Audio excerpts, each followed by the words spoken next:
Tidak semua huruf hijaiyah masuk. Jadi hanya beberapa saja yang memiliki sifat khusus ini. Yang pertama yaitu ada as-safir ya. Semuanya dibuka halaman 10 ya, kita lanjutkan.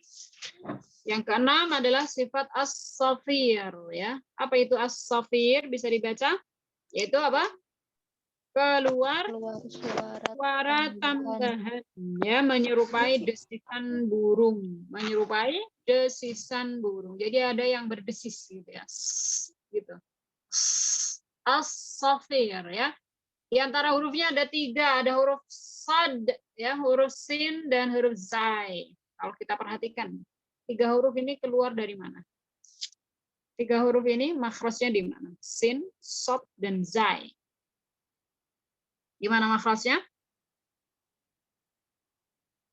Diingat-ingat kembali. Ujung lidah. Ya, ujung lidah. Ujung lidah di antara gigi atas dan gigi bawah. Betul. Antara gigi atas dan bawah lebih dekat dengan gigi lebih bawah. Dekat ke bawah, ya? Gigi bawah. Gitu ya. Jadi ujung lidah kita ini hampir di bawah ya, tapi tidak nempel juga. Karena kalau nempel nggak keluar ya, nggak bisa. Ya. Kemudian jangan lupa ada desisan. Karena yang kita bahas ini adalah sifatnya. Desis, berdesis. So. Bukan so, tapi gitu ya. So. So. Kemudian sin. Sa. Ya. Ketika mati ya s. So, si, su, bas. Bas. Kalau sin sa, si, su, bas ya. Bas s aja. Bas. Kalau shot itu ada h-nya. So, si, su, bas, bas. Kemudian suara lebih tebal. Kenapa? Karena pangkal lidahnya naik ya, dan shot itu termasuk huruf isti'la. Begitu juga huruf zai. Huruf zai.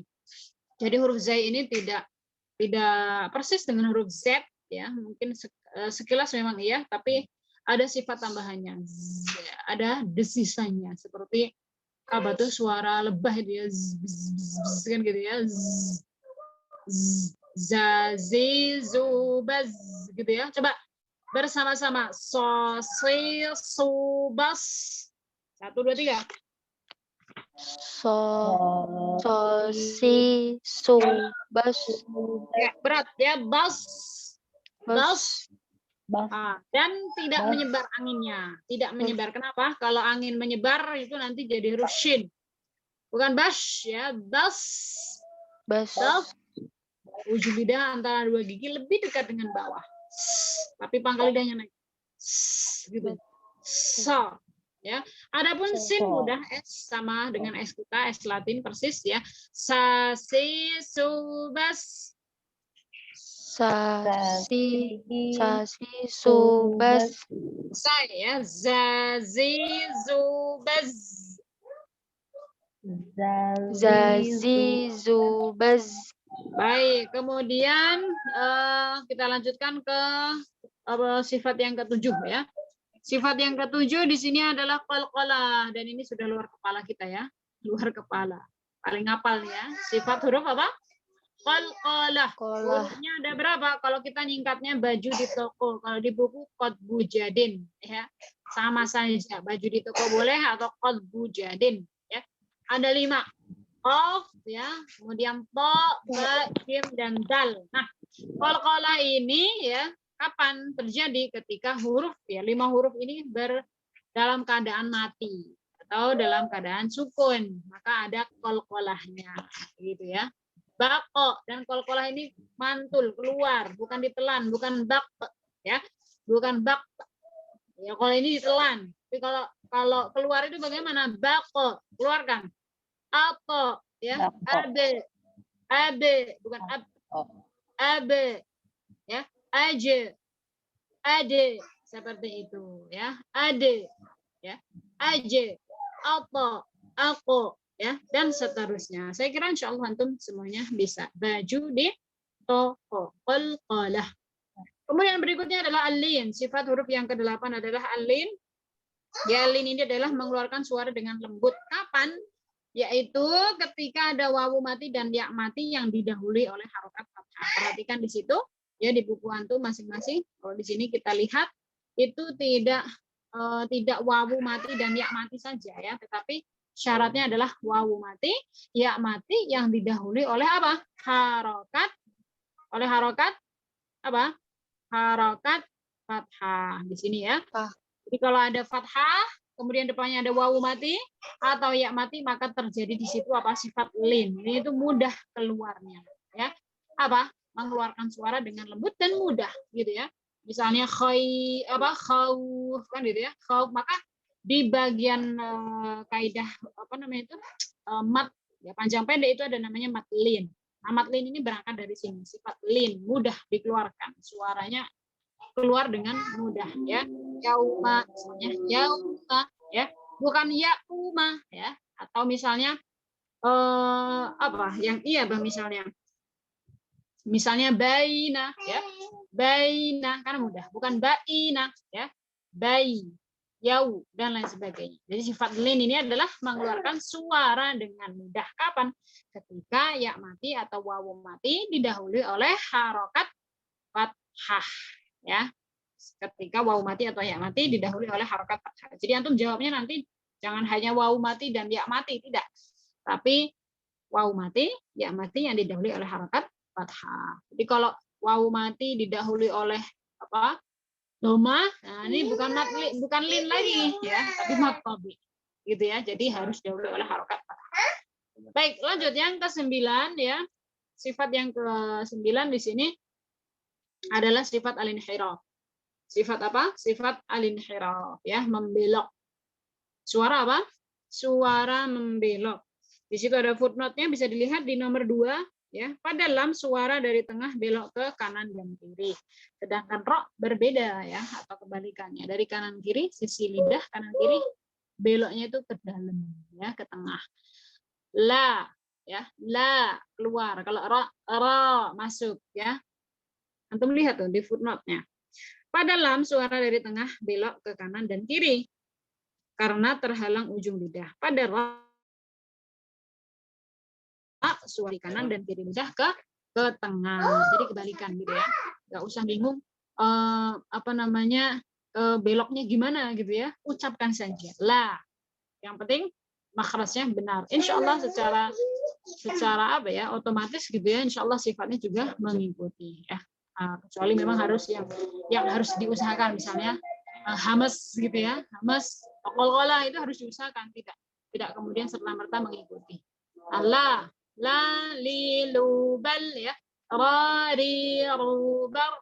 Ini kalau kita resapi ya, kita rasakan insya Allah terasa beloknya itu ya. Tapi meskipun tidak terasa bukan berarti kemudian sifatnya itu tidak ada. Baik, yang ke-10 adalah sifat at-takrir, yaitu ujung lidah bergetar. At-takrir ya. At-takrir. Karrara yukarriru takriran.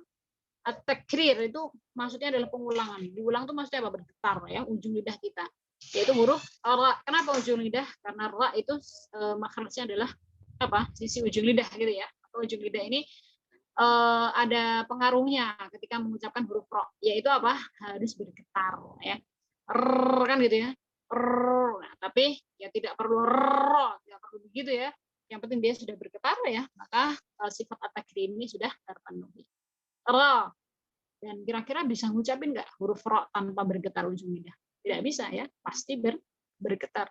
Ra, ri, ru ya, maka apa namanya, mungkin ada yang cadel itu tidak bisa bergetar karena ujung lidahnya memang tidak panjang, jadi tidak terpenuhi gitu ya. Ketika mengucapkan r itu tidak begitu jelas karena sifat at-takrir ini mempengaruhi kejelasan huruf ra itu sendiri. Baik, berikutnya nanti kita praktek ya. Yang ke-11 adalah sifat at-tafashi, yaitu angin menyebar. Angin menyebar di dalam mulut ya. Angin menyebar di dalam mulut. Kan gitu. Ini ada anginnya ya, ada angin yang terhembus ya, tentunya dari dalam ya, kemudian keluar. Ini huruf apa? Shin. Dan cara pengucapannya, makhraj shin itu di mana? Shin. Di mana makhraj shin? Masih ingat? Di mana makhraj shin? shin, temennya ada jim, temennya satu lagi ada ya. Gimana maksudnya? Tuh, di tengah lidah, ya, tengah lidah bertemu dengan langit-langit ada shin. Artinya dia di dalam mulut ya, bukan di luar. Jadi mengucapkan shin itu ketika bibir kita monyong-monyong itu nggak mempengaruhi ya. Jadi nggak harus sha, shi, shu, nggak perlu ya. Tidak perlu monyong-monyong ya, sha, cukup saja. Yang penting angin ini sudah terpenuhi menyebar ya, terpenuhi menyebar di dalam mulut. Sha, shi, shu. Karena kalau tidak nyebar nanti hampir-hampir mirip dengan sin ya. Sha, shi, shu. Ya, sha, shi, shu, sa, si, su ya. Jadi dia ada angin yang menyebar. Sha. Kalau kita ya bahasa ainnya shin besar ya, shin besar, shin kecil ya, shin besar atau dengar lebih besar. Sha, shi, dan shu. Yang terakhir adalah sifat al-istitalah, yaitu suara memanjang. Kalau kita rasakan ketika kita mengucapkan huruf bot, yaitu kita ancang-ancangnya dari belakang sini, pangkal lidah naik, itu sudah keluar suara gitu ya, sudah keluar suara apa? Kemudian sampai ujung lidah nempel dengan geraham menempel dengan gusi atas gigi saya ini ya, semuanya naik ke atas ya, kan gitu. Nah suara atau ancang-ancang itu tadilah yang disebut dengan al-istitalah, memanjang dari belakang sampai ujung lidah, suaranya itu mengalir dan memanjang.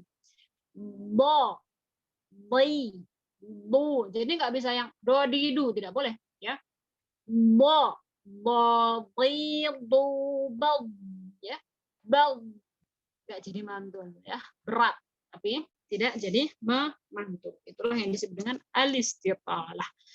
Baik, sampai di sini ada yang belum jelas bisa diulang. Ada pertanyaan sampai di sini? Ya, ada 7 sifat al-huruf ya, 7 sifat al-huruf yang tidak memiliki lawan atau sifat khusus, sifat istimewa yang dimiliki oleh beberapa huruf hijaiyah saja. Ada as-saghir, ada qalqalah, kemudian ada lin, al-inhiraf, at-takrir, at-tafashi, dan al-istitalah ya.